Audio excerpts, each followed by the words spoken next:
a la seguridad alimentaria, lo cual implica evidentemente todo lo que se refiere a la política pesquera común y cómo efectuamos la actividad europea y al mismo tiempo la importación procedente de países terceros, lo relativo a la organización común de mercados, también la evaluación, el documento presentado por la Comisión el pasado mes de febrero y su evaluación. Segunda prioridad, todo lo que se refiere a la organización misma del tema de los tax y cuotas, concretamente la presentación o la posibilidad de acordar tax y cuotas plurianuales, que es otro de los temas que sin duda veremos en el curso de este semestre. Y finalmente el tema de la descarbonización, que es el tema que se trata hoy. Ayer ya tuve ocasión de hacer algunos comentarios al respecto, que quiero reiterar ante ustedes esta mañana con esta introducción a la reunión que tiene lugar dentro de un momento. El tema de la descarbonización es evidentemente el tema de la transición energética en el sector pesquero, un sector que es pequeño comparativamente con otros sectores, por ejemplo el transporte marítimo en relación con las emisiones, por ya no contar pues el industrial o el energético, pero que en el cual también tenemos que hacer esa transición energética, lo cual implica evidentemente I+D+I, investigación, desarrollo, innovación, que es muy importante en esta materia, pero más allá de ello, la presidencia española y yo mismo hemos contado con este debate para plantear otros temas que creo que están íntimamente vinculados al tema de la descarbonización.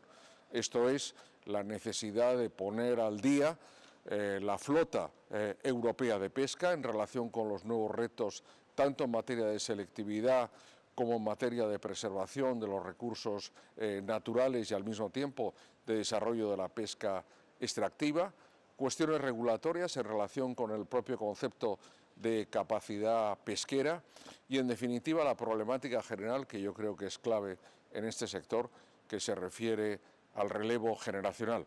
Es también otro de los grandes temas. Por tanto, y haciendo un breve resumen, estas serán las cuestiones que vamos a abordar dentro de un momento y que espero, sin duda, que conciten el interés. Al final de esta sesión de trabajo, al final de la mañana, daré una rueda de prensa con el comisario Sinquevicius, donde les daremos cuenta de los contenidos básicos de la discusión que ha tenido lugar y, evidentemente, de las conclusiones que hemos extraído de la misma.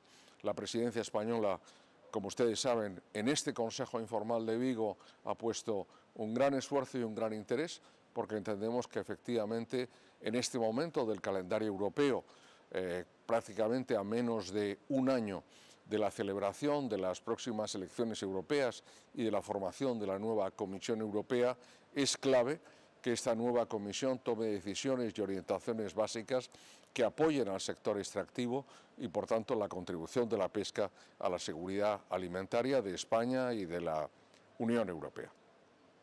Muchas gracias a todos ustedes.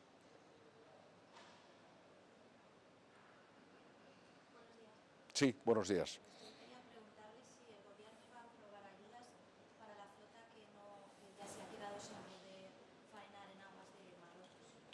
Sí, efectivamente, en el día de ayer publicábamos la convocatoria de ayudas para la flota que faenaba en Marruecos. Concretamente, si tomamos como referencia los años 2021, 2022 y 2023, por encima de 20 días, que es el mínimo que hemos establecido de faenar en estos 3 años, hay 21 barcos, 11 de la flota andaluza, 10 de la flota canaria.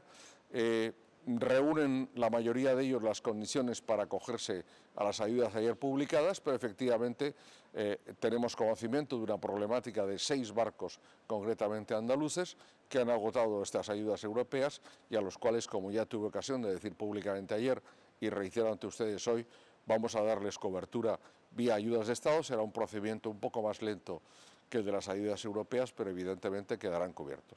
Más allá de ello, la voluntad por parte de España, y he hablado con el comisario europeo que coincide conmigo en que después de la reunión de la comisión mixta del pasado jueves día 13 deben proseguir lógicamente los trabajos de investigación y los trabajos técnicos para permitir que una vez Tribunal de Justicia de la Unión Europea rinda sentencia en relación con la cuestión planteada, podamos efectivamente renovar este protocolo, que es de común interés sin duda para la Unión Europea, para Marruecos y particularmente para España, que como ustedes saben tiene un número elevado, 93 de las 138 licencias actuales del actual protocolo. Ya mencionó algunos de los temas, pero quería preguntarle expresamente si va a plantear hoy ante los ministros la necesidad de modificar el FEMPA para poder financiar la renovación de los buques y sobre todo cambiar el criterio de limitación de capacidad pesquera. Bueno, hemos planteado como presidencia, es la dinámica de este tipo de consejos, un documento de concepto de base donde se plantean las cuestiones sobre las cuales vamos a escuchar al conjunto de los Estados miembros. La cuestión que usted plantea en relación con el FEMPA evidentemente estará sobre la mesa. Puede ser el FEMPA o puede ser otro fondo europeo, puede ser un fondo ex novo creado a este respecto. No es una cuestión, desde luego, de hoy para mañana. Iniciamos en Vigo un proceso que sin duda tardará tiempo en poder hacerse realidad, pero creo que es muy importante que este debate se lance, que rompamos el tabú de que efectivamente no puede haber financiación de la construcción de nuevos buques. Lo he dicho más de una vez y lo reitero hoy, no se puede hacer la pesca del siglo XXI con los buques pesqueros del siglo XX. Esta es la clave y evidentemente tenemos que lograr un consenso, yo diría que mayoritario, por parte de los Estados miembros y que la Comisión Europea lo acoja. Creo que está en buena disposición y espero que esa sea la conclusión, pero no quiero adelantar lo que dentro de unas horas les daré cuenta en la rueda de prensa de conclusión de este Consejo. Muy bien, pues muchas gracias, nos vemos a partir de la 1 de la tarde. Gracias.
Deshalb sind wir an einer nachhaltigen und krisenresilienten Entwicklung des Fischerei- und Aquakultursektors interessiert.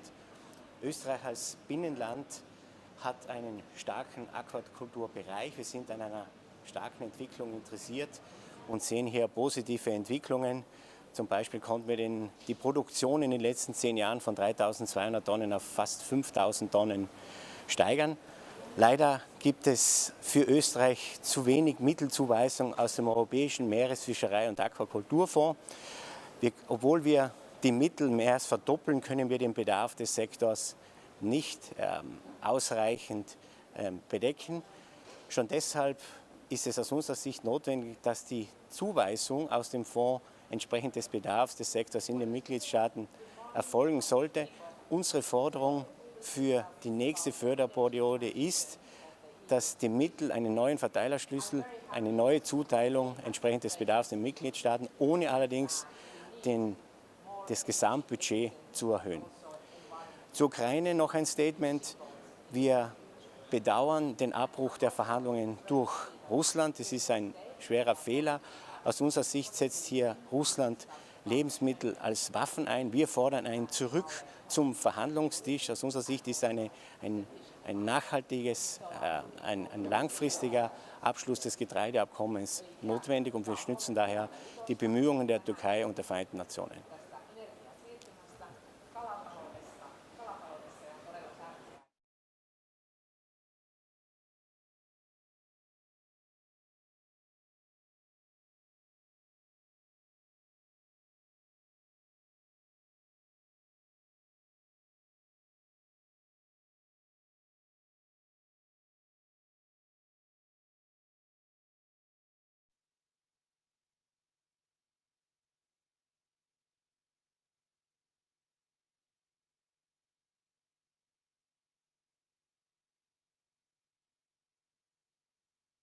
Be here and want to thank Minister Planas for organising this informal EU Commissioner and EU European Union informal meeting of ministers and fisheries.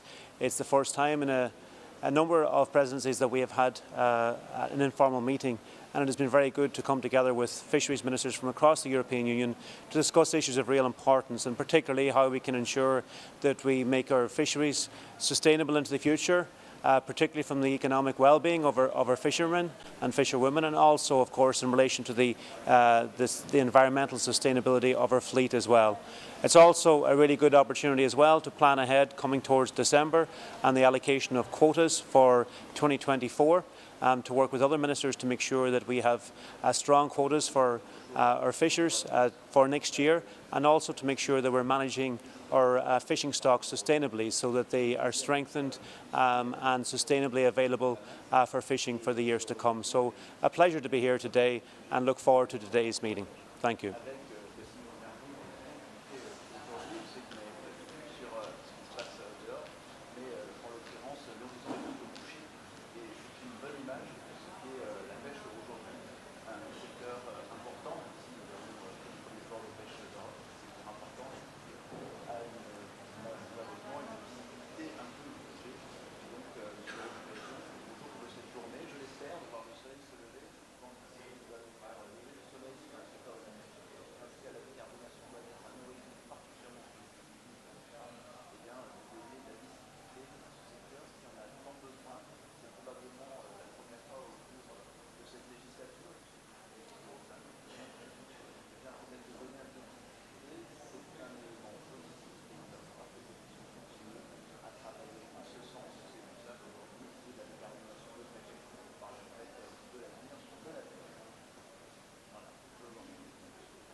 Okay, good morning everyone.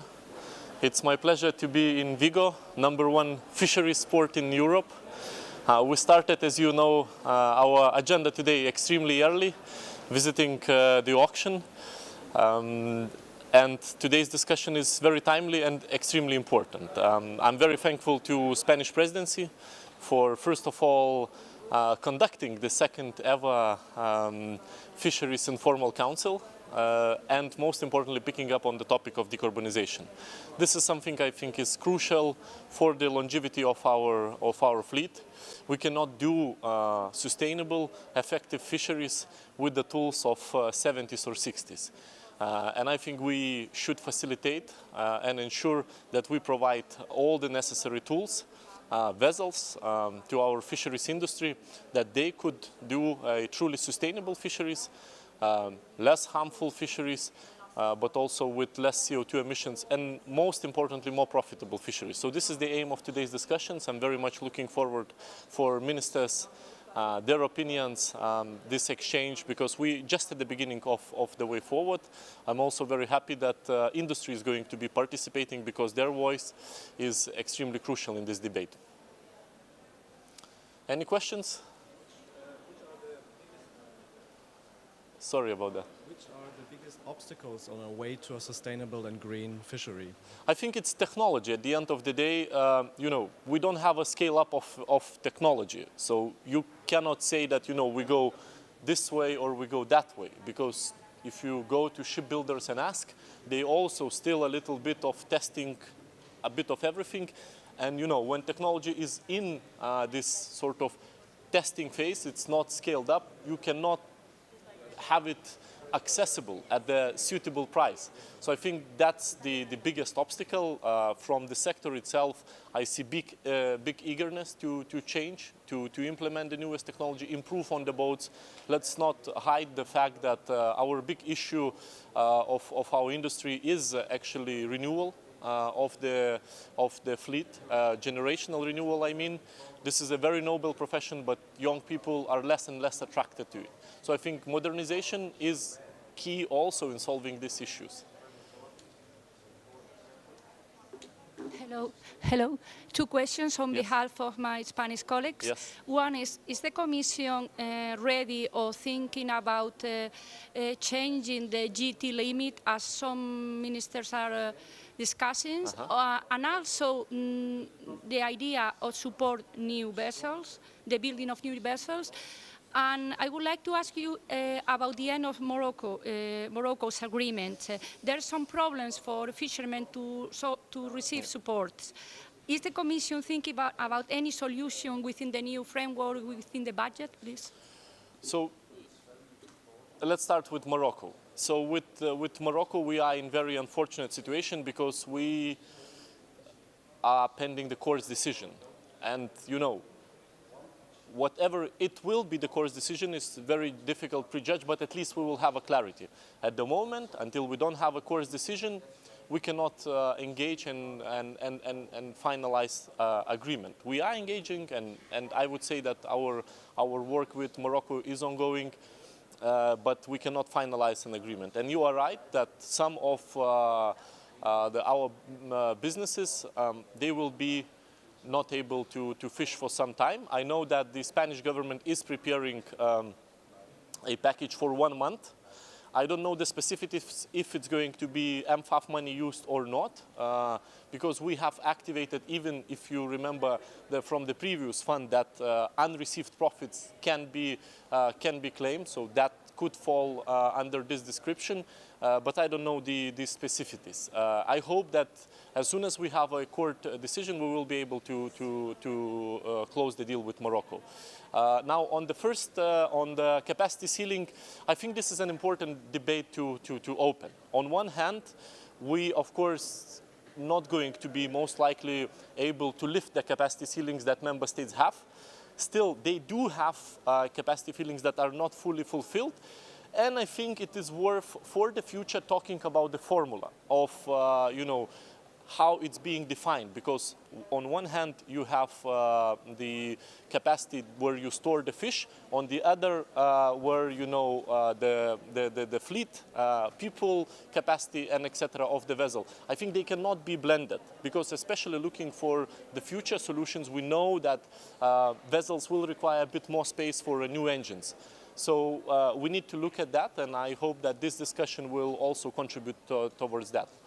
But the most important, I think, for us to achieve, that the bureaucratic rules do not kill the innovation. Yes? Okay. I saw you on the bus early, so you are also early bird with us. I've got a question on fuel subsidies. Is it possible to decarbonize the fishing industry without reducing or even eliminating the fuel subsidies? Is it something challenging that you want to tackle? So, you know, at the moment, this is a very difficult socio-economic question, because we saw the skyrocketing prices of the marine diesel, which heavily impacted our fishers. So on one hand, I think, you know, we need to slowly try to get rid of the fuel subsidies and move towards really putting the money towards decarbonization solutions. Because as you've said, you know, then we won't be moving ahead. The problem, as I said, is still availability of technology. So I think it comes together. So I hope with the swift development of technology and Commission on our side, we will be working in this upcoming year a lot with the shipbuilders, see where the technology goes, bring them together through our dialogue with the fishers to develop it, and then of course steer them towards the newer technologies, because otherwise, you know, these fuel subsidies, they are needed at this very difficult moment, but they cannot hinder the technological progress and decarbonization, because at the end of the day, we cannot be also dependent on the fuel price. And this is the situation where sector is now. Fuel price is a huge part of the operational cost, too big, I would say. Yes.